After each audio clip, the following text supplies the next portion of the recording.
Welcome, everyone. Please stand and join us with a moment of silence, followed by the Serenity Prayer.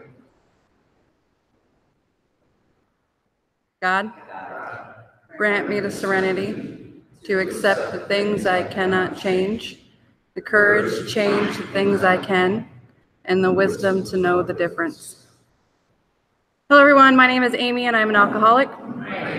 My sobriety date is May 29th, 2010. Welcome to the 7 p.m. Thursday night meeting, the Treasure Map Group of Alcoholics Anonymous. This is a closed meeting of Alcoholics Anonymous, but spouses are welcome to attend this meeting with the alcoholic. We send a special welcome to any visitors from out of town. Please stand and introduce yourself.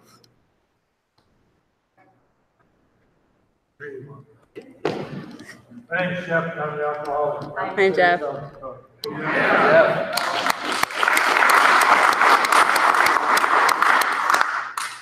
Do we have any other visitors from out of town?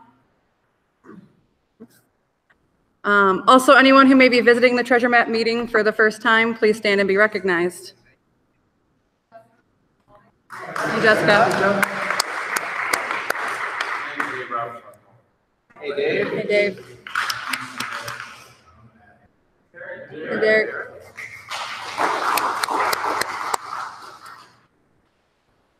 Finally, is there anyone here who is at their first meeting of Alcoholics Anonymous? Please stand and be recognized. We are very happy that you came tonight. You are welcome here.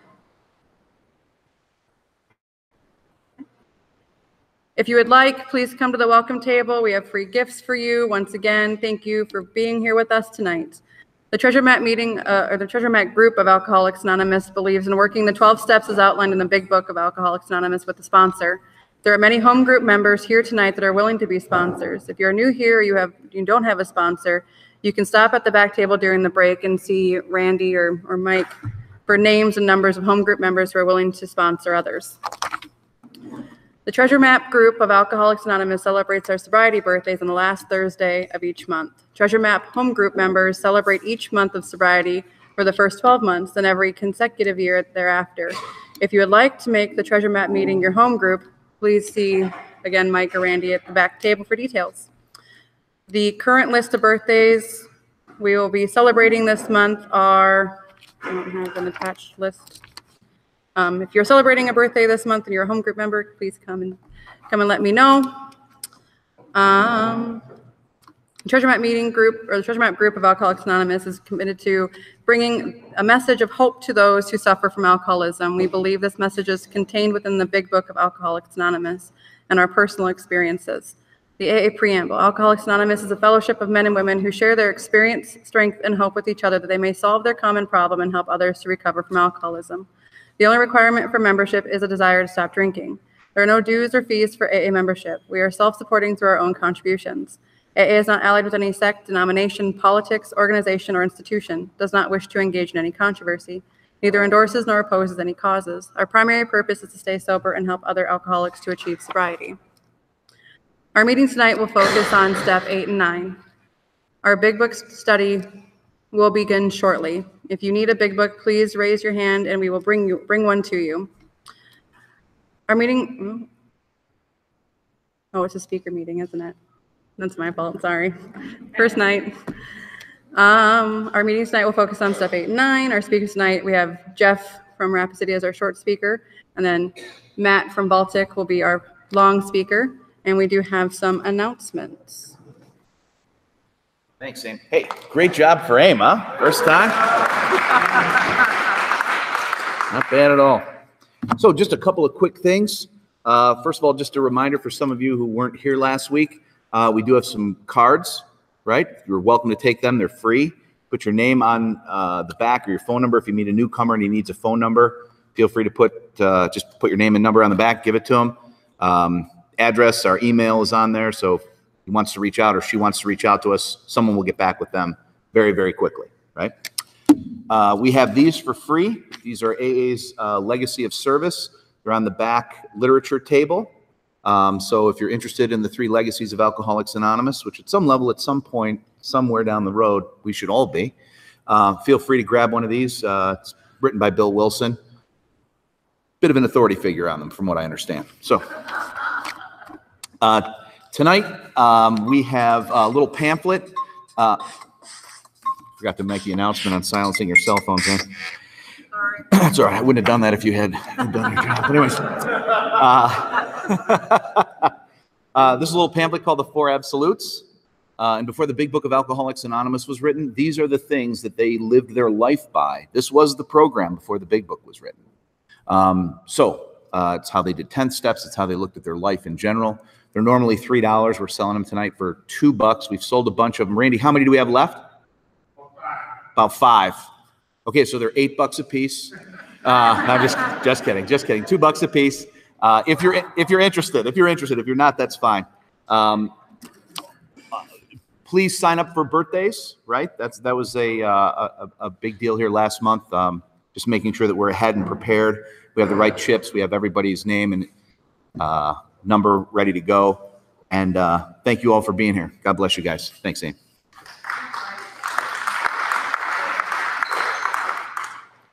All right. And now please welcome Craig, there you are, to read how it works. We don't have a book. Give me a book.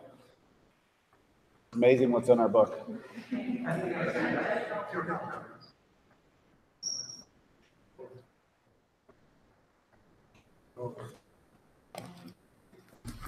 Gee, I wonder if it's on page 58.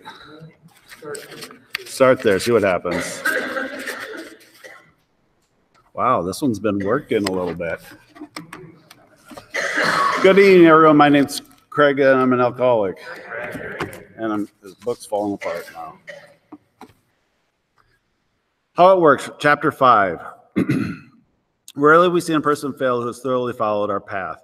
Those who do not recover are people who cannot or will not completely give themselves to this simple program. Usually men and women who are constitutionally incapable of being honest with themselves. There are such unfortunates. They're not at fault. They seem to have been born that way. They're naturally incapable of grasping and developing a manner of living which demands rigorous honesty. Their chances are less than average. There are those, too, who suffer from grave emotional and mental disorders, but many of them do recover if they have the capacity to be honest. Our stories disclose in a general way what we used to be like, what happened, and what we're like now. If you decided you want what we have and are willing to go to any length to get it, then you're ready to take certain steps. At some of this we balked. We thought we could find an easier, softer way, but we could not. With all the earnestness at our command, we beg of you to be fearless and thorough from the very start. Some of us had tried to hold on to our old ideas, and the results were nil until we let go absolutely. Remember that we deal with alcohol, cunning, baffling, powerful. Without help, it is too much for us, but there is one who has all power. That one is God. May you find him now. Half measures availed us nothing. We stood at the turning point. We asked his protection and care with complete abandon. Here are the steps we took, which are suggested as a program of recovery. 1, that we admitted that we're powerless over alcohol, that our lives would become unmanageable. 2, came to believe that a power greater than ourselves could restore us to sanity. 3, made a decision to turn our will and our life over to the care of God as we understood him. 4, made a searching and fearless moral inventory of ourselves. 5, admitted to God, to ourselves, and to another human being the exact nature of our wrongs. 6, we were entirely ready to have God remove all these defects of character.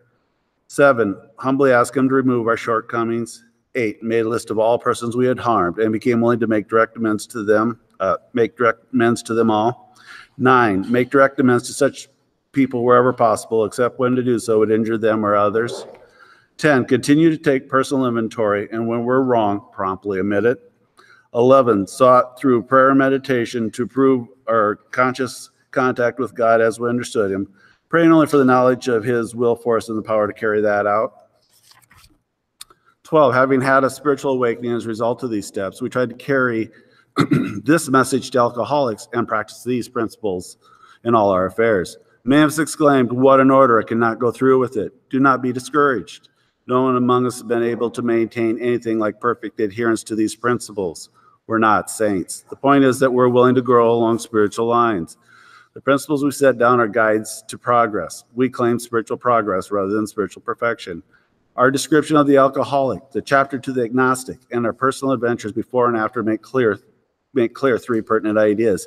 A, that we're alcoholic and could not manage our own lives. B, that probably no human power could relieve our alcoholism. And C, that God could and would if he were sought.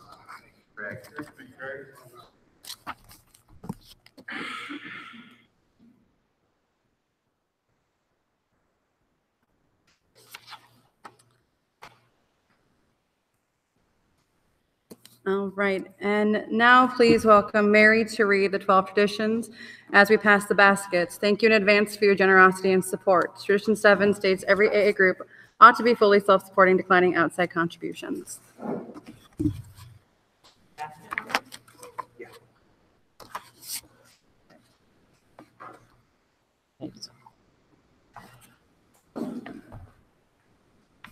Over here, right? You want the other? Okay. I'm Mary. I'm an alcoholic. I'm Mary. 12 traditions. 1, our common welfare should come first. Personal recovery depends upon AA unity. 2, for our group purpose, there is but one ultimate authority, a loving God as he may express himself in our group conscience. Our leaders are but trusted servants, they do not govern. 3, the only requirement for AA membership is a desire to stop drinking. 4, each group should be autonomous except in matters affecting other groups or AA as a whole. 5, each group has but one primary purpose, to carry its message to the alcoholic who still suffers. 6, an AA group ought never endorse, finance, or lend the AA name to any related facility or outside enterprise, lest the problem of money, property, and prestige divert us from our primary purpose.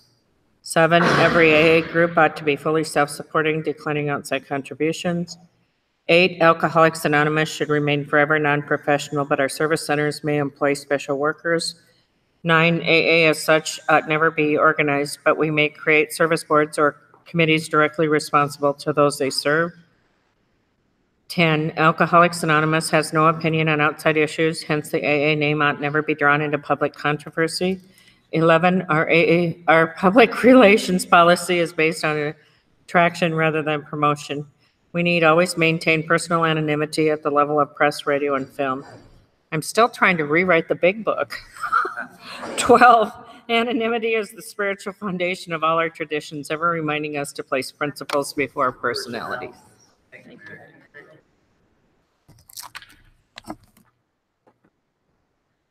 We talk a lot about home group membership at the Treasure Map group because we believe it is vital to our recovery. What does it mean to be a home group member? Here is a brief excerpt from the AA General Service Conference Approved pamphlet on the AA group. The AA home group. Traditionally, most AA members through the years have found it important to belong to one group that they call their home group. This is the group where they accept service responsibilities and try to sustain friendships. And although the AA members are usually welcome to all groups and feel at home at any of these meetings, the concept of the home group has still remained the strongest bond between AA member and the fellowship. With membership comes the right to vote on issues that might affect the group and might also affect AA as a whole, a process that forms the very cornerstone of AA's service structure. As with all group conscious matters, each AA member has one vote, and this, ideally, is voiced through the home group. Over the years, the very essence of AA strength has remained with our home group, which for many members becomes our extended family. Once isolated by our drinking, we find in the home group a solid, continuing support system, friends, and very often a sponsor. We also learn firsthand through the group's workings how to place principles before personalities in the interest of carrying the AA message. Talking about her own group, a member says, part of my commitment is to show up at my home group meetings, greet newcomers at the door, and be available to them, not only for them, but for me. My fellow group members are the people who know me, listen to me, and steer me straight when I am off in left field. They give me their experience, strength, and AA love, enabling me to pass it on to the alcoholic who still suffers. If you are interested in making the Treasure Map meeting your home group, please see Randy at the back table or at the break or after the meeting. Now, before we start with our speakers for the evening, please remember to shut off or silence your cell phones at this time. Thank you, Mike. And now it is my pleasure to introduce our short speaker, Jeff from Rapid City. Please join me in welcoming him. Thank you.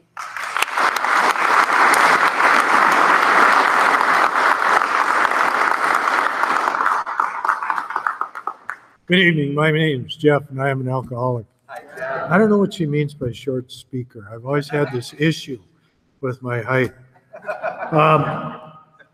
As the basket's going around, I just want to comment that Michael told me I'd get mileage for coming out here from Rapid City, so dig a little deep. And now I need to put him on my 8-step list. There you go. My sobriety date is August the 20th of 1983. I have a home group, the Alzheimer's, Rapid City. We meet at the Alano Club at 9:15 on Saturday morning. I also attend other meetings regularly, but that is an organized group. So that is my home group. I have a sponsor. Typically, I would say he has a sponsor, but he's 78 years old. He has 54 years of sobriety, and he's buried 3 sponsors. He said nobody's signing up for the job anymore, so I leave that to him. And I sponsor men, so I will make fun of it, but I appreciate Michael asking me to share for just a few minutes. He actually came to Rapid City and spoke for me one night some time ago, which was really very nice of him. In the East Coast, they call it qualifying. I was talking to a fellow the other day, we were talking about a student, and I called this community member, and because I knew the student really respected him, and boy, you know, the kid isn't showing up, and it's 3 weeks from graduation, and you know, and we got on this conversation about high school kids and how we behaved, and I said, yeah, when I started high school, I was second in my class. He said, where'd you graduate? I said 183rd or something like that, 185, and he said, I'm sure there was no alcohol involved. And there was nothing but alcohol involved. And when I put alcohol in my body, I don't know what happened to you, but what happened to me is it made me fit with you. And that was something that had not been happening for my life prior to that. And we can talk about progressive nature. You know, when I first drank, it was a lot of fun. I didn't throw up, get thrown in jail. I didn't go out and with my every core of my being to do it again the next day, but I did it at every opportunity. And as it progressed, it got worse. And, you know, without going into a puke by puke here, you know, I spent enough time in jail and divorce court and whatnot that when I got here, I recognized that I was a scared little 32-year-old boy. And I didn't know what you all were going to do, but I knew what I had wasn't working anymore. And if you had struggled staying sober, I didn't stay at that point in time. I did have to try it again. Jackson, Minnesota used to have a VFW club that was a great place to get drunk, August 19th of 1983. And so here I stand today. And my work with these steps,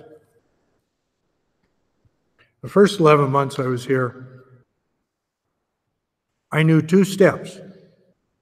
I knew the first step, I admitted I was powerless over alcohol, that my wife had become unmanageable.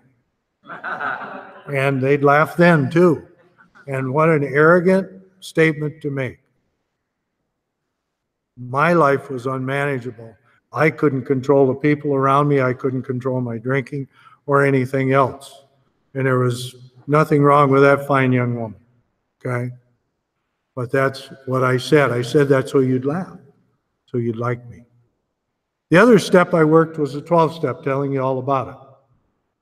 Because if I told you I was in Alcoholics Anonymous, again, you'd like me, you'd accept me outside of AA, because people outside AA weren't putting my name in lights. Well, lights, but blue and red flashing light. Which is, honestly, what happens. When you do that, you drink again. So when I came back, I bought one of these. I bought it. I didn't steal it. I bought it. I read it with other alcoholics. I had a translator. We call them sponsors. If you're new here and you're wondering what a sponsor is, this is written in a very odd language. I need a translator to tell me what it means. It means, you know, I don't always get this. I don't always get this. Let's see. They are restless, irritable, and discontented unless they can again experience the sense of ease and comfort which comes by taking a few drinks. Now, I'm telling you, when I walked into Murphy's Bar on 8th Street, Rapid City, at 8 o'clock on a Saturday morning, that's exactly what I said to him. I said, I'm thirsty. I didn't know what this meant. Constitutionally incapable of being completely honest with himself? What? I couldn't say constitutionally. I need a translator. What are the steps we're supposed to talk about? 8 and 9. You guys are going to be here till 9 tonight, aren't you? You expect me to get to 8 and 9? So I'm going to steal it. I heard a guy say this, and I really thought it was funny, so I want to steal it.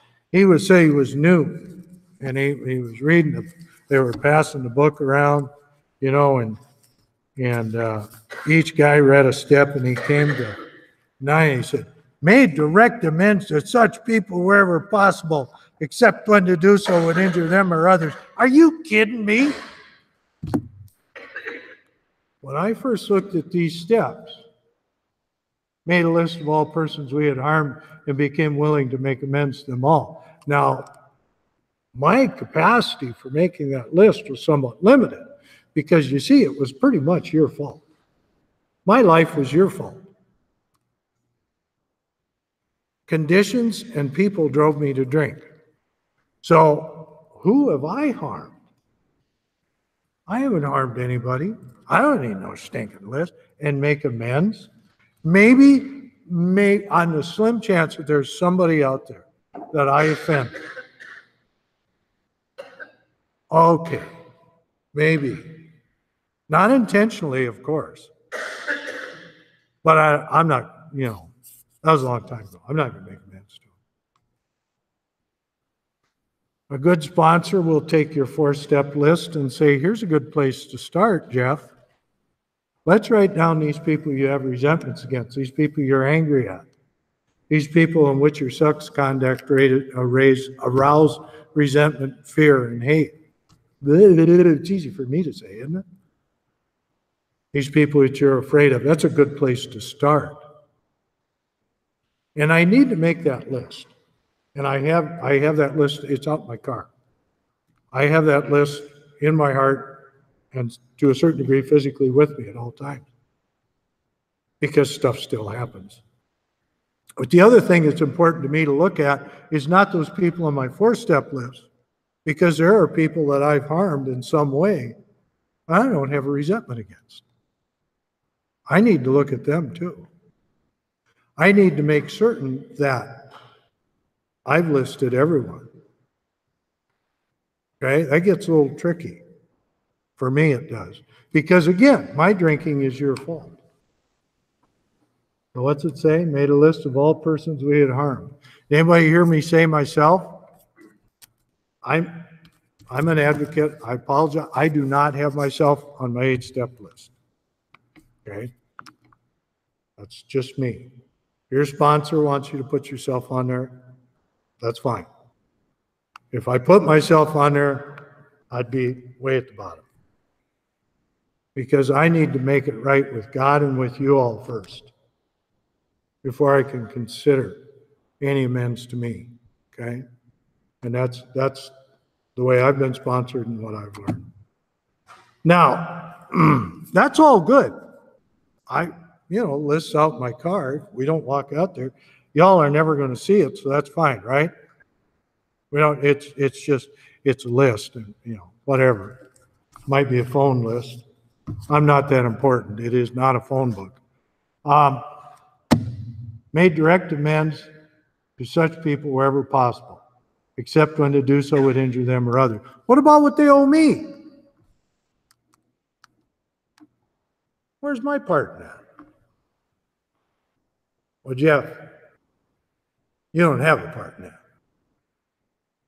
When you did your 4-step, we wrote down people you had a resentment against, people you're angry against, people that you had wronged, and you wrote down your mistake. You did not write down your part, you wrote down your mistake. So when you go to make amends, to repair the damage of the past to these people in step 9, because we've talked about the people on my 8-step list. So my sponsor, having heard my 5th step, has looked through this list and said things like, no, you weren't that important in that situation. Yeah, you were a jerk, but you don't owe them an amends. And yes, you owe her an amends, but at coffee at 10 o'clock in the morning, not over a candlelit dinner. Okay, who's this about, Jeff? It's about the other person. It's about God. It's about getting right with God and getting right with fellow man so we can move on clean. I don't want to, So 9 can be a little challenging, and I've had some fun with this one. Some of them are funny, some of them hurt. And I'm not going to tell you all of them. I'll go through a couple. I made amends to my parents. I thank God for that. My parents are both gone now, and I was sober when they passed. Okay, my children, age appropriate, as an adult, we've done all those. Those are not really low-hanging fruit. If we don't do them, they will continue to gnaw at us. And when I moved back to Rapid City, there was a woman I owed an amends to that I dated for a short time, and I'm sure in her mind, way too long. That was funny. And I couldn't find her. I did. I looked in the internet. Now, one of my friends says the internet is God's nine-step tool because you can find anybody. Well, I couldn't find her. So, okay, I'm willing. And she's walking toward me down the hallway or down an aisle in Lowe's. Okay, am I willing now? I didn't treat you very well. I hope I can make that up to you. Her answer was, no, you didn't. That's not really a terrible amends. But I thought it was interesting that God put her in an aisle at Lowe's. Whatever. I had some small financial amends that were really dusty. I mean, these were 30 years old in a different town. It's easy to avoid financial amends if they're in a town 350 miles away, right? I don't go there. That doctor's out of practice anyway, and it's $50. Is this a big deal? Anybody? I'll get drunk over $50. I'll get drunk over 50 cents. So I happened to be in this eastern South Dakota town, and I went to this doctor's office, and the bill was $50, and I had $150 because of inflation, and she wouldn't take it. She took the $50, but she wouldn't take the $150. And my favorite one was a bar. You make amends to the bars you drank in? I wrote a bad check. We moved back to Rapid City in 2002. Bar named Blue Lantern. Drive down St. Patrick Street. God, I got a bad check in the Blue Lantern. I wrote it when I was drinking. So this is an old check, right? God, I got to pull in there one of these days. Now, pretty soon, I'm not going down St. Patrick Street. I'm avoiding St. Patrick Street because the Blue Lantern Lounge is there. The white noise when I go by.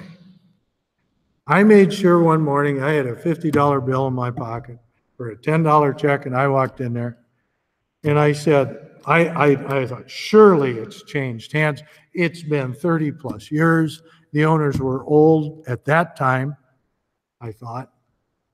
And so I asked the young lady, said, can I help you? And I said, yeah, who owns this bar? And she said, the so-and-so family. It was the same people. I said, well, I wrote a bad check in here. She said, we don't take checks. I said, well, that's probably why, When did you write the bad check? And I said, it was a really long time ago. How much was it for? I said, $10. I figure with inflation, I owe you $50. Okay, so she took the $50 bill and she wrote my name down and all this stuff. And, Jeff Nelson wrote a bad check in 1981 and everything. Yeah.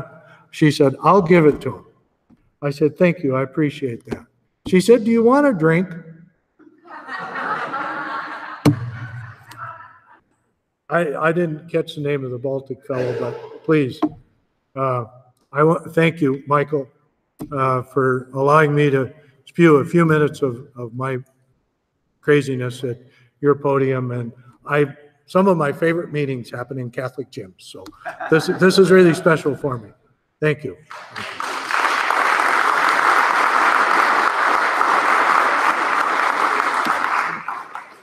All right, and now it is my pleasure to introduce our speaker, Matt from Baltic, speaking on 8 and 9. Please welcome me, Matt.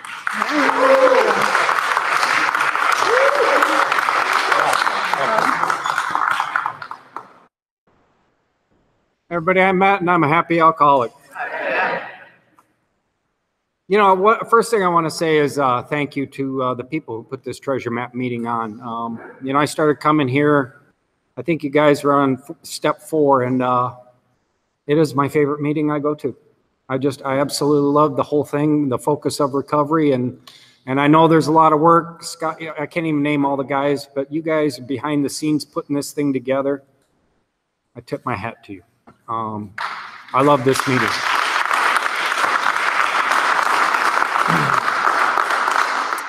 So I got the call as I was getting ready to get in my hot tub this afternoon. Mike goes, Kelvin couldn't make it. So some of you that are here to see Kelvin, I'm sorry.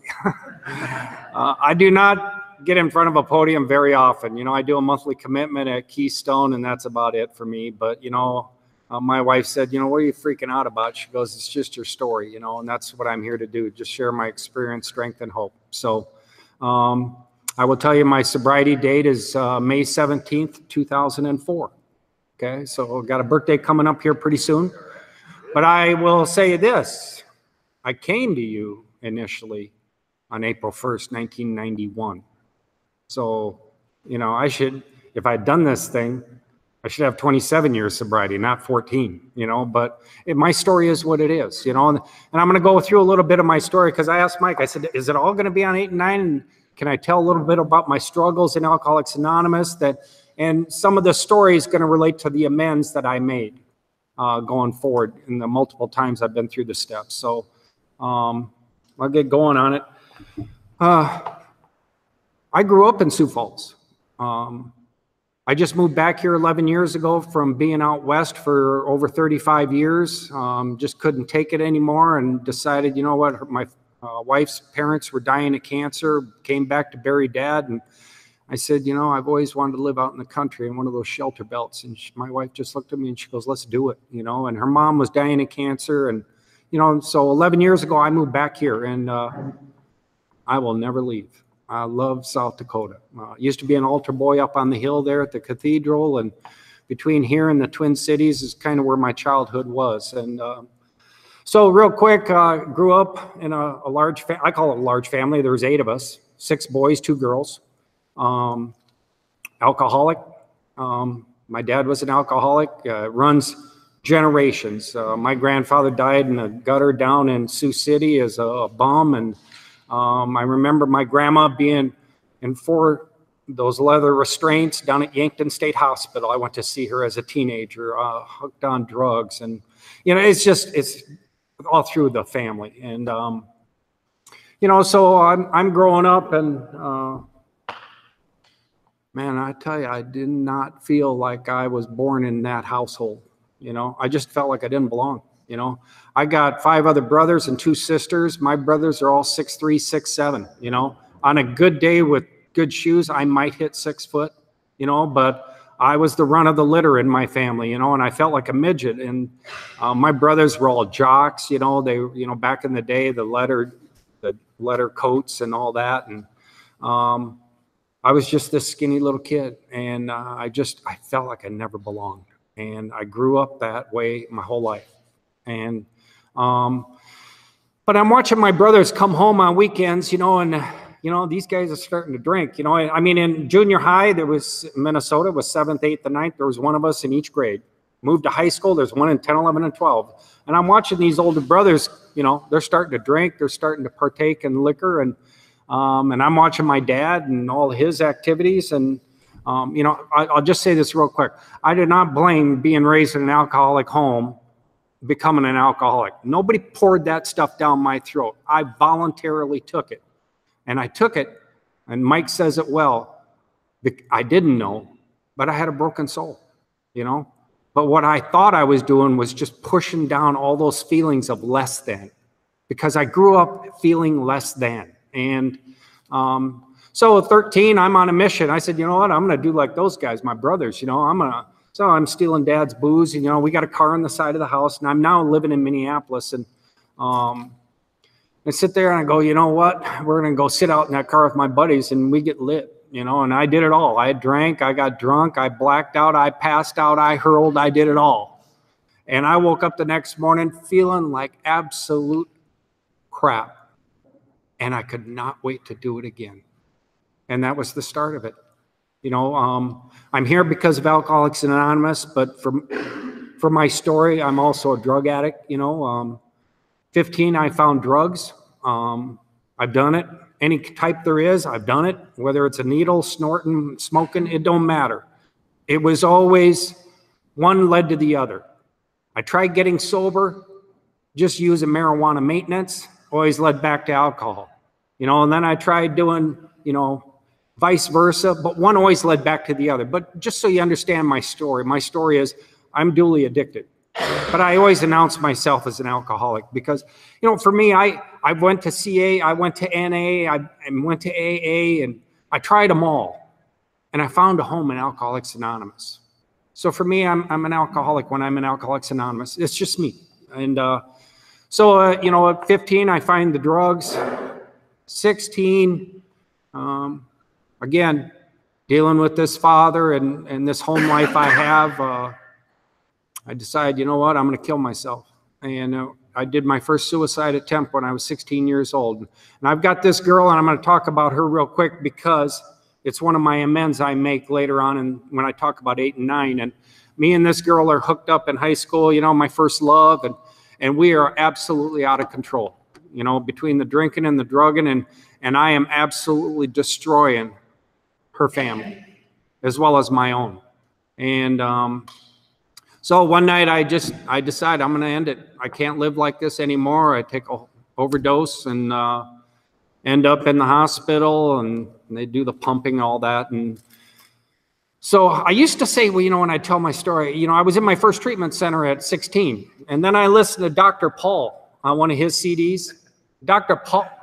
Paul talks about the nut ward and the day room. And I'm going, you know, my treatment center had a day room. And I'm kind of putting that together. And he goes, you know, where they put you in a room where there's no door handle on your side? And I go, my room didn't have a doorknob either. I'm starting to put this together. And then all of a sudden he goes, and they make you work with leather. And I was going, oh my God, I worked with leather too. And I realized then, you know what? I was in the nut ward at 16. My folks had committed me to the nut farm. And 3 days into that, I get them convinced, the staff, that I need to make a phone call. And I call this girl, and she finds her way up to the floor at North Memorial Hospital, and she opens that door for me. And we bolt out that hospital with them chasing us, and I'm just giving them the, you know what, and they're running after us. And, you know, and where do we go? Where do you go? Oh, let's go to a bar. We're going to celebrate, you know. And so that's kind of where it was at. You know, my life just totally evolved around alcohol and other things. And then, you know, my brothers ended up loading their guns and hunting down my friends with loaded guns and found me. And I will never forget this. My dad is dropping me off back to the nut ward. And he goes, they're just doing an evaluation.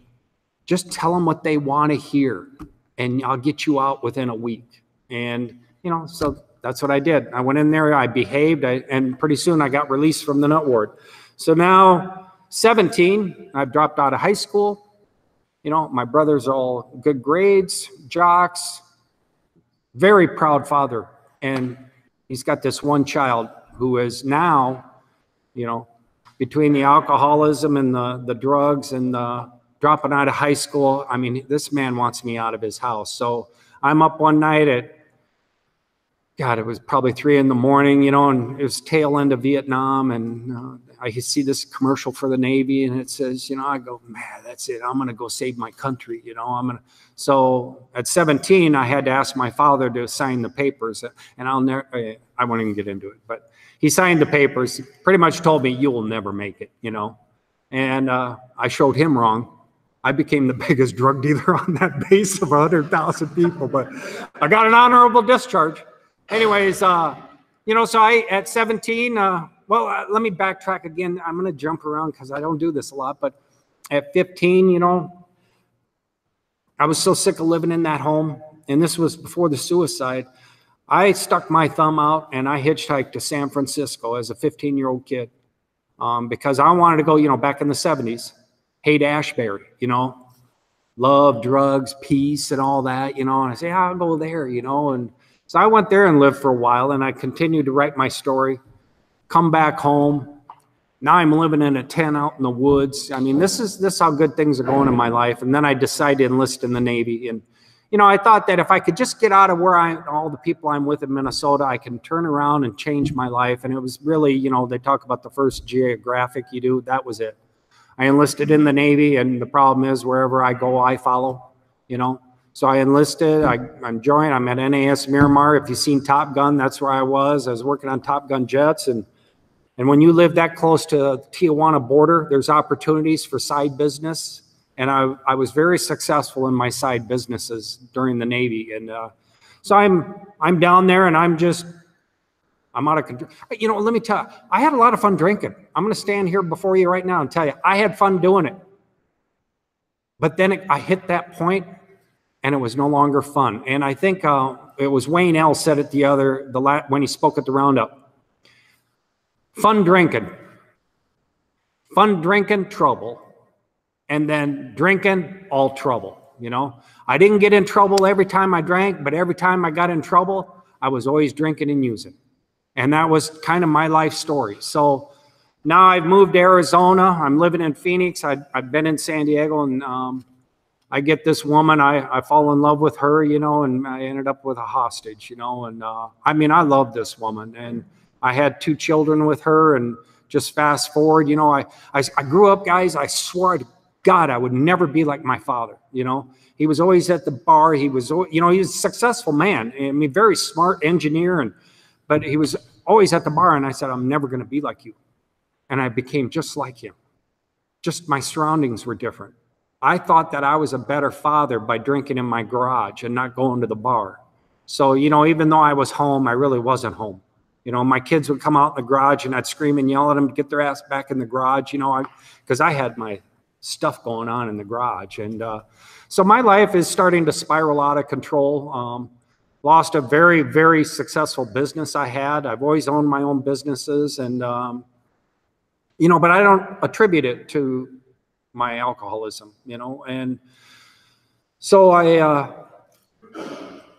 my wife goes to Al-Anon, you know. And let me tell you, when I grew up in that house with my dad being an alcoholic, you know who was the sickest one in my house? Untreated Al-Anonism. You know, my mom was batshit crazy. And, you know, she didn't know what to do with. Let me tell you, I'm a grateful member of Al-Anon. I love Al-Anon. I go every week. I'm working with a guy right now. We were reading last night out of how it works in Al-Anon. And, you know, that program has taken my AA to another level. But, you know, but I lived in that insanity, you know, untreated Al-Anonism, untreated alcoholism. And when you put that together, oh my gosh, it was just a cocktail. So now I moved in Arizona. We got our kids. My wife is telling me, you know, you're crazy. Your drinking's out of control. And I'm going, you know, you're driving a Mercedes. We got a boat. We got this home in the mountains. I mean, what do you mean? And, you know, I got all this stuff. You know, how can my life be unmanageable? I've never had a DUI. I mean, all this stupid thinking in my head. But, you know, I say I never had a DUI, but I should have had 1,000. I never didn't drive and drink. I always had one between my legs. Always. Even when my kids were in the car seats, I had a cold one between my legs. And it's just the way I did it. And so she starts going to Al-Anon. I realize, oh my God, things are going to change. I'm going to have to start hiding it, you know. And I became real good at hiding stuff, you know. And so just fast forward, my wife serves me divorce papers, you know. She can't take the insanity anymore, you know. And I have no relationship with God, higher power, you know, even though I grew up on that hill going to that school up there, you know, because I always prayed selfishly. I always made demands. And when those demands weren't met, I always said, there's no God. He don't work, you know. So that I grew up myself, you know, and king alcohol and drugs. And that's kind of what my higher power was for years. So, you know, fast forward, it's out of control. I realize, you know what, if I have any hope of saving this marriage, you know what, maybe I'll go to AA. And mind you, I had told her, there is no way in heck I'm ever going to go to AA. I will never go to one of those meetings and sit in one of those tables with a bunch of losers who sit there and whine and, you know, blah, blah, blah. This is, you know, when I was really going at it. And April 1st, 1991, I went to my first meeting and came around and, you know, you introduce yourself and I said, I'm Matt, and I don't know, I think I'm an alcoholic. And, you know, that was the best I could do. And I spent 3 years in and out of that program, you know, drinking after the meetings, still doing dope and all that, but still going home saying, aren't you proud of me? You know, we talk about the 9th step. Let me tell you, when I did my first 9th step, my second AA meeting, I went home and I said, well, I could tell her I'm sorry, you know, and I went home and did that right away. And now she's been working a program and she now knows, you know, the 2-stepping and I'm sorry, you know, because I was so good at saying I'm sorry. And so anyways, fast forward, I came into Alcoholics Anonymous, and then I'm just in and out, you guys. I'm not doing the deal, and I'm just miserable, and the happy people are pissing me off, you know, in AA and the group and all that. You know, I was always late to the meeting. I was always the first one to leave the meeting, and I condemned you all. And but I woke up August 3rd. Well, I'll backtrack 1 month. July 4th, I tried to go to treatment down in St. Luke's Hospital down in, who, by the way, they just saved my son's life 3 years ago. Same hospital. But I went to them to try and get into treatment, having owned my own business that just closed and not having insurance. They turned me away. And so what do you do? Well, I went and got some alcohol, and I got an 8-ball of Coke, and I went on a run for about 30 more days. And then August 3rd, 1994, I woke up. And it was that point, you guys, I said, I'm going to die if I don't do something. I'm going to absolutely die. And it was that point I realized maybe those people in AA are right, you know? Maybe I should get a sponsor. Maybe I should attempt to get a home group. Maybe I should have a sobriety date. Maybe I should, you know, do all those suggestions, you know. And so I can't get into treatment, you know, and heck, back in the day, it worked for Bill and them, and they didn't have treatment facilities, you know. And I realized then, you know what, I'll do this 90 and 90. And so that morning, August 3rd, 1994, I go to this meeting. It's a meeting I'd been to before. And at the end of the meeting, this guy leaves, and he's in the parking lot, and I run him down in the parking lot, and I begged him. I said, please don't leave me. I said, if you leave me, I do not think I can stay sober today. And he said, you know, why don't you try another meeting? You know, in Arizona, I mean, they got them like every hour. And I said, you mean more than one a day? And he said, yeah. That day, I did 5.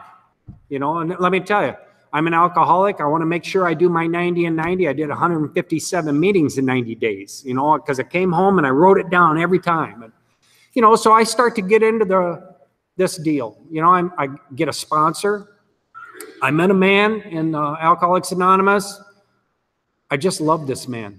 And I knew he could take me through those steps, you know, especially 4 and 5, and guide me in 8 and 9. And, you know, so I asked him to be my sponsor. And let me tell you, I'd had numerous sponsors, but I never followed through. I just said, I have a sponsor, you know. But let me tell you, I have a sponsor today who has a sponsor. And, you know, we sponsor men today. That's kind of what I was taught. But Julian took me through the steps. And, you know, I'm doing 4 and 5. And I heard Jeff, by the way, thank you, talk about that resentment list. You know, let me tell you, when I did my 4th step, I mean, my 5th with my sponsor, he asked me and goes, hey, Matt, what do you think? You know, let me backtrack.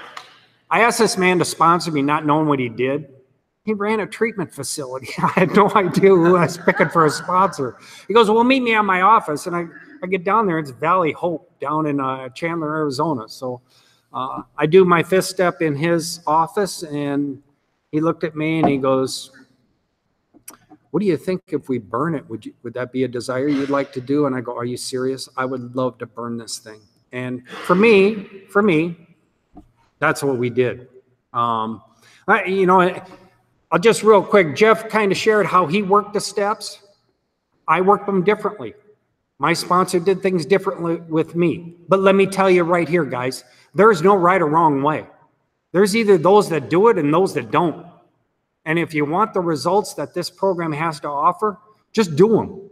But what worked for you may not work for me. It just depends. But the point is, do the steps. I mean, you can go to all the meetings you want. And I say I'm a happy alcoholic because I spent so many years in Alcoholics Anonymous, absolutely miserable. I just wasn't drinking. I was still angry and pissed off at the world. I had no relationship with a higher power. You know, I did those steps the first time with my sponsor the best I could, but I was just BSing him with my relationship with my higher power. You know, I omitted things, you know, it talks about on 4 and 5, you know, if we skimp on this step, you know, we may not overcome drinking. I omitted names on that 4th because here's what I do. When I work a step, I'm thinking about the next step. You know, and I love it right here where it talks in 8 and 9. I think I put a tab here somewhere. But it says, and this is applicable to the steps for me when I'm working the steps, 2, 3, you know. Yeah, I come to believe, but then I'm going to have to believe. Well, I'm going to put this stuff in my inventory, and now I'm going to have to tell somebody, and then make amends, make a list. Then I'm going to have to face with them. But it says here, when listing the people we have harmed, most of us hit another solid obstacle. We got a pretty severe shock when we realized that we were preparing to make face-to-face admission of our wretched conduct to those we had hurt. Thinking about step 9, you know, right there. Bill lays it out in the 12 and 12. So that was always my struggle in working the steps. So, you know, when I did the 8th and 9th the first time, I did it just that way, you guys. I did the 8th, but not thorough and honest. I did half measures crap, just like we read it at just about every meeting. Half measures availed us nothing. I put names down. I put the names of those people I was willing to make amends to. You know, I love the big book and the way it outlines, you know, it talks about, you know, just the meeting, the treasure map. It's the guide. And in step 9 and 8, it lays it out explicitly how to walk through this process of 8 and 9. So, you know, I make this list. I go through and I do the amends the best I can. But I've left a lot of people off. I've left the individuals off that I knew I would have to face to face because my sponsor wouldn't let me write a letter. You know, he says, we do that when we can't meet them face to face. He said, but, you know, my hardest ones were my family, you know, because I've always done the scale of justice. Well, they did more harm to me than I ever did to them. Why do I got to make the amends, you know? But the book says we put the bit in our teeth and we go about them. This is our inventory. I mean, our amends list, and we make right for harm we've done. You know, I remember saying, you know, me and this guy were talking, buddy, and I said, man, I didn't really harm anybody when I was drinking and using. And he looked at me and he goes, that's such a line of BS, Matt. He goes, because let me tell you, you were a thief of the worst kind. You stole from the ones who loved you the most, their right to happiness. You need to make that right. And that's what 8 and 9 are about. And that's why I got to put that list together. So, you know, I do 8 and 9, you know, and go through the steps with Julian, and I'm doing the deal on Alcoholics Anonymous, you guys, and, you know, but again, half measures. And those words that come out in the 5th step and the 9th about, you know, we may not overcome drinking, we're liable to drink again. You know, I went back out, you guys, after working the steps and having multiple years of recovery. And it is my story. So here's what's going on. I'm struggling with the son. He's now become my higher power because I was told whatever you think about the most, that becomes your higher power. My son became my higher power. I'm watching this kid. He's going to die. And I'm doing everything in my power. I mean, I'm going to crack houses with a gun. I went to a crack house one night with a gun. I went to another one with a baseball bat. I'm going to pull my boy out of there. And I tried the killing him with love, beating the crap out of him. And what it was doing was killing me. That's why I'm a member of Al-Anon. So I'm in a hotel room down in Miami. I'm on business. I've had a wonderful day. But let me tell you, I've cut back on my meetings. I'm not really talking to my sponsor. I'm just dealing with this chaos of my son, and I'm not involved in Alcoholics Anonymous anymore. And I get the call. And I mean, I'm ecstatic. I had this trial that day, and it went very well. I get the call from my ex-wife, and she says, Pete got arrested again. But now I know my son's going to prison. And I said 2 words, you guys, in that hotel room. F it. And I went down and I drank. Then I went down and I drank. And I came back to Arizona. I didn't tell anybody. And I kept that a secret for about 6 or 9 months. I'm going around and I'm the 15-minute speaker. I'm chairing meetings, you know, but I went back out and it's killing me. And I can't have a relationship with a higher power knowing I'm living this lie. And then one of Dr. Paul's sponsees, I'm chairing a speaker meeting with a podium in this down in Arizona, and I asked this doctor to speak, and Dr. Paul was his sponsor, and he talks about he went back out and he kept it a secret for a year. So through a process of this 3-day period, these things start to come, and I just, you know, you can say, is it either odd or is it God? But I hear that doctor talk that night about being relapsed for a year and not telling anybody, and nobody cared when he shared that he did. The next morning, I go to that morning meeting that I went to on that. I'm still a regular member there, and this, God, man, I loved what you had to say today. He goes, how much sobriety you got? You know, and I said, I got a bunch of sobriety, you know, because I knew I had relapsed and I didn't have a sobriety date. And then I was asked to speak at a 15-minute speaker. And I couldn't do it anymore, you guys. And so now, you know, I'm doing the ism of alcoholism. I'm sponsoring myself and walking through this program by myself. No higher power, no nothing. And I'm going to kill people, man. I hate who I am. I hate who I've become. And I realize, you know, I got to do something. And I saw this guy who's currently still my sponsor. And I asked him, I said, Mike, man, would you sponsor me? He was always happy, always laughing.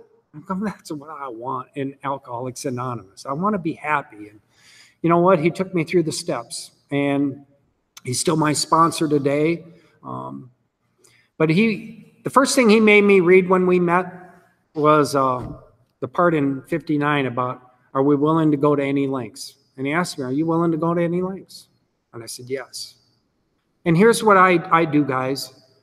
What I did since my relapse, because I believe a relapse can be a good thing if it doesn't kill you, all right?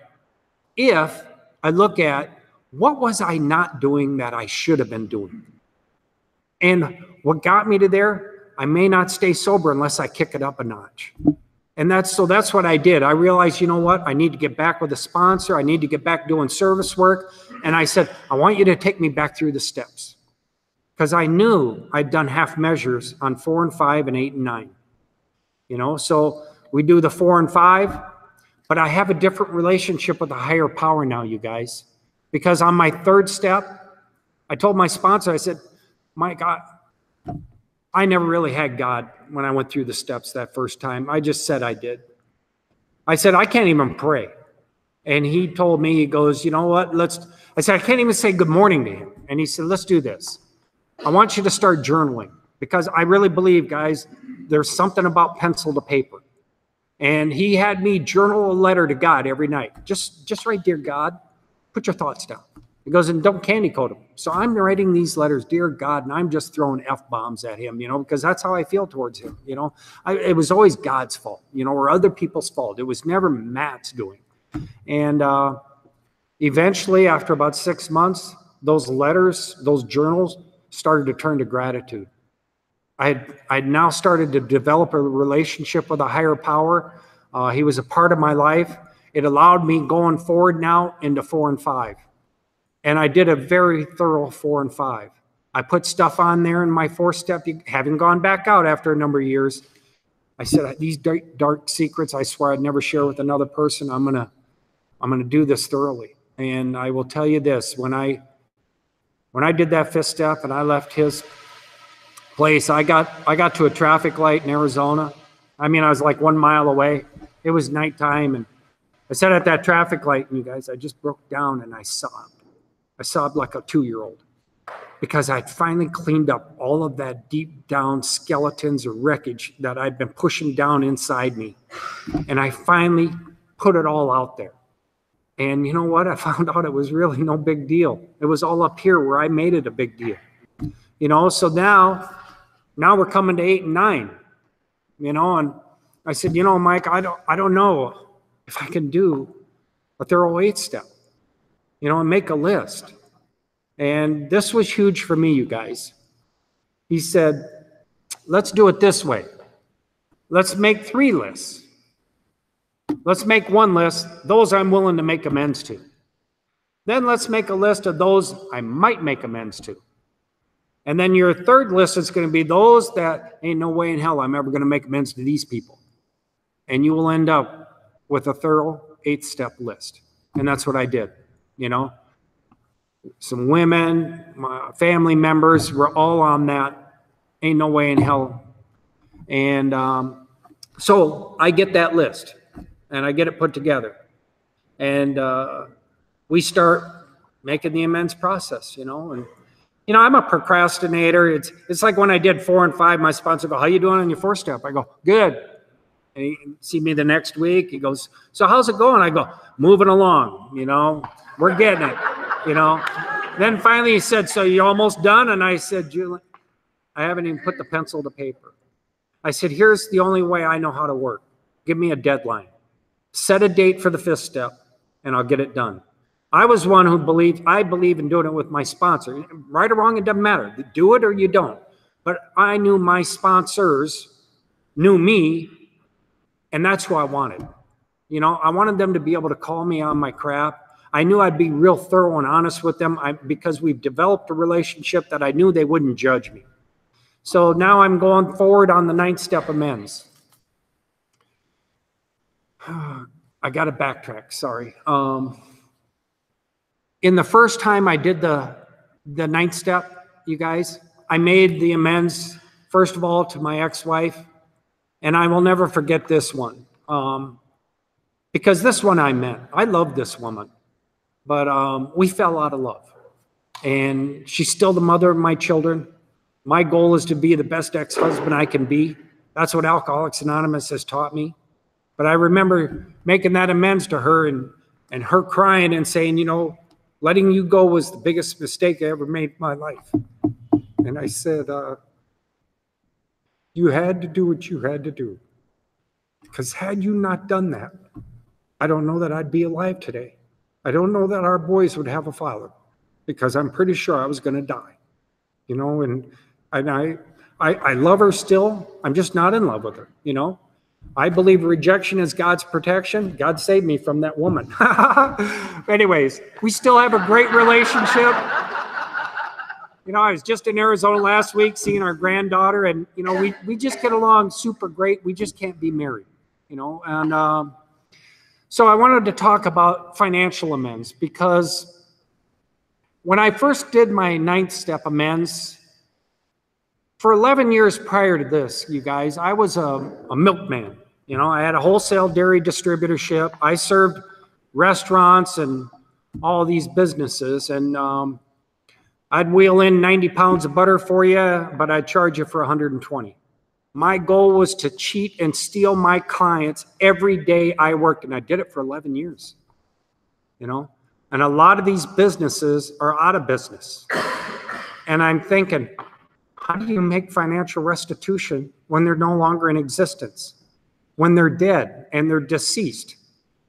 I can tell you this, not doing it and just saying in my head that that's an excuse for not doing it was killing me. And I was also in debt, 40 grand to the IRS. Had not paid taxes in years, but I was taking all these ski trips and doing all this stuff with my tax money, you know. And so I went to this bank. I had to file bankruptcy. They were taking my home, and I told this bankruptcy guy, he goes, oh, I don't remember the numbers, so I could be wrong here. There's 2 of them, a 7 and a 13, okay? But one of them, you get to dump a whole lot of crap, you know, and you're not responsible anymore. Time has passed. And I looked at him and I said, I'm not willing to do that. I said, that was their money, and I owed them that money. I said, you know, if we can negotiate better terms, I'm okay with that. I mean, he just looked at me like I was the dumbest guy. And I refused to do that. I don't know if it was a 7 or 13, but I did the one. So here's what I had to do, guys, for 3 years. For 3 years, I had to go get a money order. Drive down into the heart of Phoenix in the morning, park, pay parking, get out and go up to this high rise and hand them a check to pay off my debts. And I did that for 3 years until I finally got the IRS paid off. But how about these other businesses that I cheated and stole from? I mean, it was a bad deal. And I prided myself on it. It was like, how much can I get away with every day? And, so buddy of mine, we were reading last night in the Al-Anon book on how it works. And, and there's this Vietnam story about this veteran and he's doing what I did, For those you can't meet face to face and make those financial amends, I've done it through the process of charitable organizations. And that's where I lived my life today. I don't know what that number is, guys, because I did it for so long, but it was a very large number. But I consistently today am still making those financial amends, whether it's the Children's Inn, whether it's the Salvation Army, whether it's Tall Grass, wherever I can find the opportunity to pay back. Heck, I did, my neighbor has horses, rescue horses. I did that because I don't know in my lifetime if I'm going to pay that debt off, but I'm doing it, and that's the deal. I'm doing it. I'm not sweeping it under the carpet, looking the other way, saying it was, so long ago. It's not what the book shows me to do, So that's the financial part of it. So now, after the relapse, working with this sponsor, getting that thorough list, I'll go through a couple of amends I made. So guess the first 3 amends were, guess where? Ain't no way in hell I'm going to make amends to these people. They were my first 3 amends because God put me in a situation and I just knew. Here's my opportunity. So I have a home up in the mountains on the Mogollon Rim in Arizona. I'm going up there because there was some damage, and I'm going through Payson, Arizona. I drive by a Circle K. Now, they got a Circle K about every half a mile in Arizona. They're everywhere, And I drive by this one, and I could see another Circle K. And I got to get some Gatorade in that. And I don't know why, you guys, but I flip a U-turn instead of driving to the next one that I can see. I flip a U-turn. I pull in there. I walk in there and get my Gatorade, and I look over, and there, oh, my God, there's my brother making a delivery at this Circle K. And it's a brother who was at the top of the ain't no way in hell I'm ever going to make amends to him. And I looked at him, and I said, Billy, can we talk when you get done delivering? And I went out in my truck, you guys, and I knew this was God. And I sat there and I said a prayer and I said, God, please give me the words to make this right with my brother. And he did. My brother sat in my truck and, my sponsor told me, it's not about just saying you're sorry. It's about taking ownership. He said, you need to let him know you were wrong, and I told him that. I said, in the past, Billy, I've harmed you, and I was wrong for doing that. And I want to make this right. But for everything I've done to you in the past, I am sorry. And I hope to never repeat this behavior again, because making an amends to you guys is not about just saying, I was wrong, I'm sorry. It's about correcting that behavior and going forward and not repeating that behavior. That's a true amends in my book. Today, we have a great relationship. Is he an alcoholic? Absolutely. He's going to die from the disease, but I love him. Book says, I learned in Al-Anon, hate the alcoholism, but love the alcoholic, and that's what I do with my brothers and my sisters, because they're all out there drinking and using, they're going to die. And so anyways, I make that amends, is it odd or is it God? I think it was God working in my life, then, so grew up hating my father, you guys. I'm in Arkansas. My folks are living in Arkansas. Dad is dying. He's in the hospital, and, you know, I have to give a deposition for work. So I go travel to Little Rock, the other side of the state, and I'm in a deposition, and I get the call from my mom, and she says, Dad's taking a turn for the worse. And I just look at these attorneys and I said, I'm out of here. I'm gonna give a crap about your case. I'm gone. And I drove back, and you guys, this is a man I despised growing up, you know, and through Alcoholics Anonymous, I learned to love this man to where I was there when he was dying.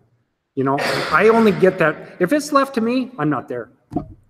But through Alcoholics Anonymous, God, sponsorship, making amends to that man when I did, I was there when my folks needed me. And this is the kid that they just absolutely, of the 8 children, I was the bad apple. And I will never forget. My mom was sitting next to his bed, and she says, Larry, what am I going to do? I've been with you for over 50 years. Who's going to take care of me? And 2 days before my dad died, my dad looked at my mom and said, Matt will take care of you. You know, it's only because Alcoholics Anonymous. I don't take credit for anything other than I did the work, you know. But we mended that relationship through the amends process to where 2 days before my father died, he knew I was going to be there to watch over my mom and help her out, you know.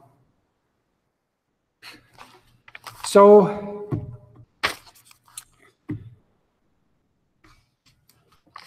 I meet a guy down in Mexico. We always go on these fishing trips, you know. So I go to the Twin Cities here about 4 or 5 years ago, and I go to his meeting, and it's a Saturday morning. And after the meeting, I drive by the old neighborhood of the gal. Remember when I was 16, 17 and destroyed this home? I said, you know what? I'm going to go down to that old neighborhood, man. I'm going to go look at that house and relive some of those memories, you know? And I just parked my car in front of that house thinking about, oh my God, you know, because I'm 62 now. This is when I was 16. And I'm reliving that, just going, oh my. And I start to drive away. And I get about 2 or 3 houses, you guys. And again, it hits me. You harmed those people. You know, were they on my 8-step list? No. So I believe that the amends process, I want to say, oh, I got my list done, I'm done. You know, I disagree. Because God will put those in front of us through our lifetimes. At some point, it's up to us to acknowledge it and realize, you know what? Do I want to do this or not? I put that car in reverse. I backed up. I went up and I knocked on his door. And now he's an old guy now. You know, I mean, and he answered the door, Matt. And he said, I remember you.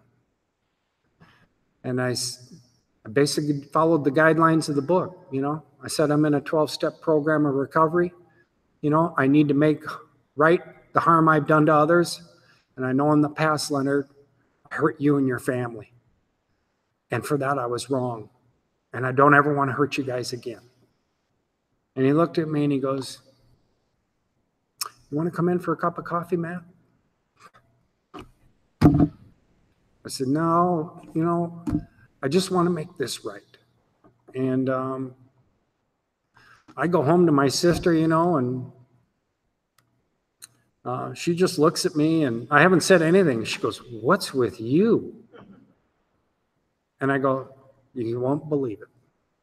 You know, I'm telling you guys, because we were just reading this the other night in the 12 and 12. And it's, I want to say it's page 80. No field of investigation could yield more satisfying and valuable rewards than this one. And it's talking about steps 8 and 9. You know, let me tell you, I got a reward that morning.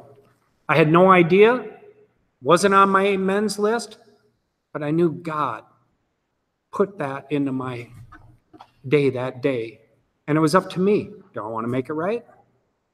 Do I not? And I did. And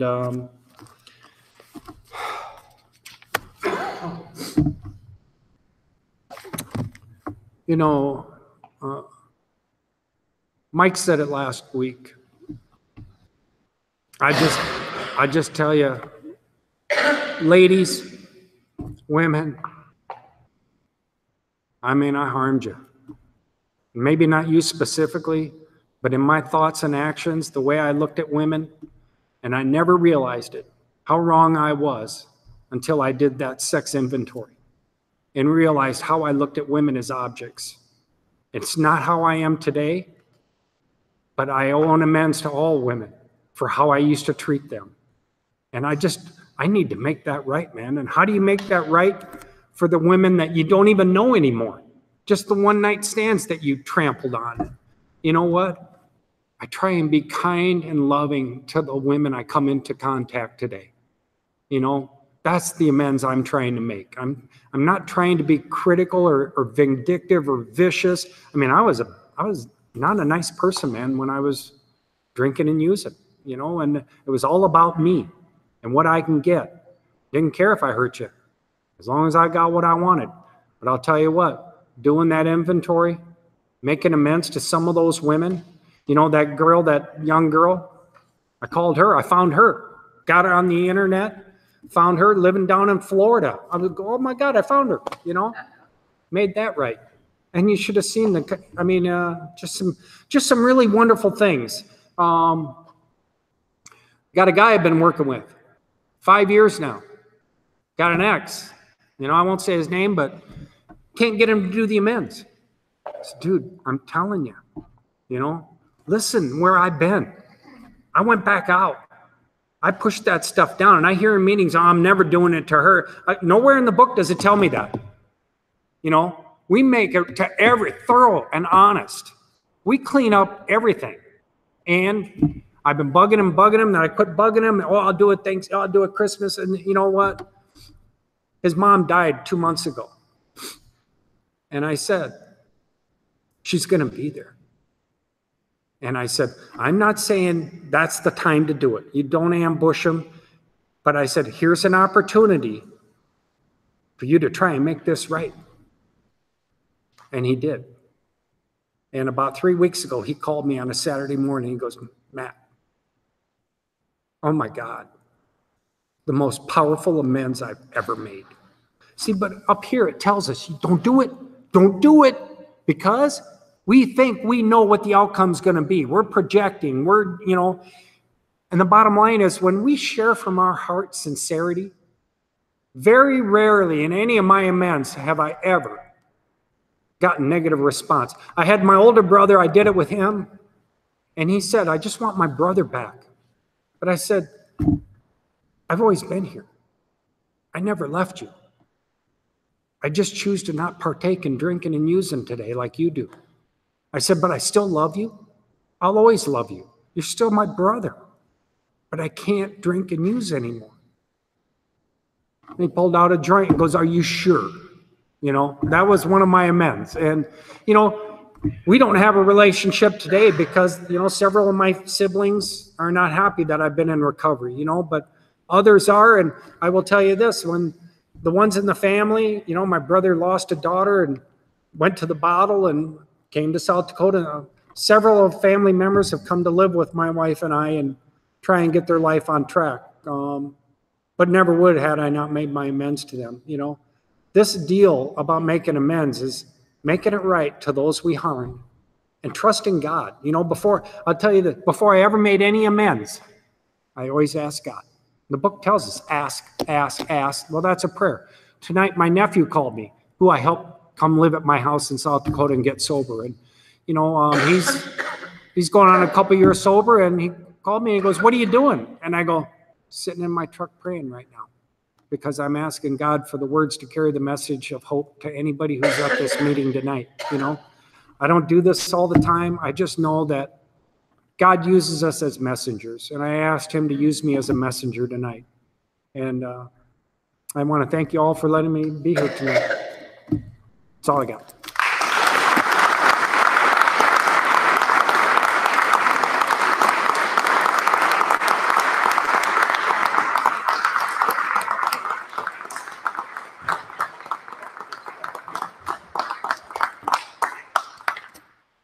right. Thanks again, Matt and Jeff, for sharing. And let's go ahead and close with the Lord's Prayer.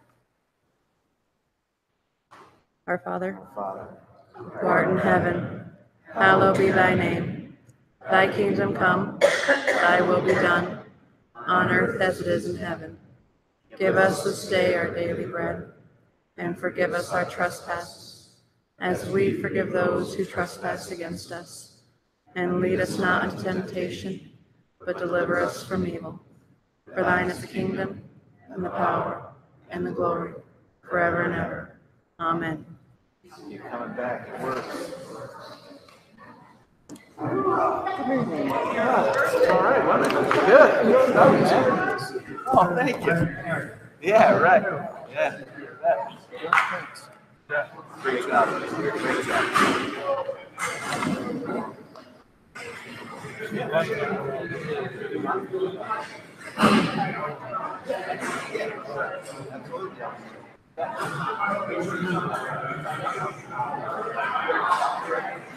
Sure.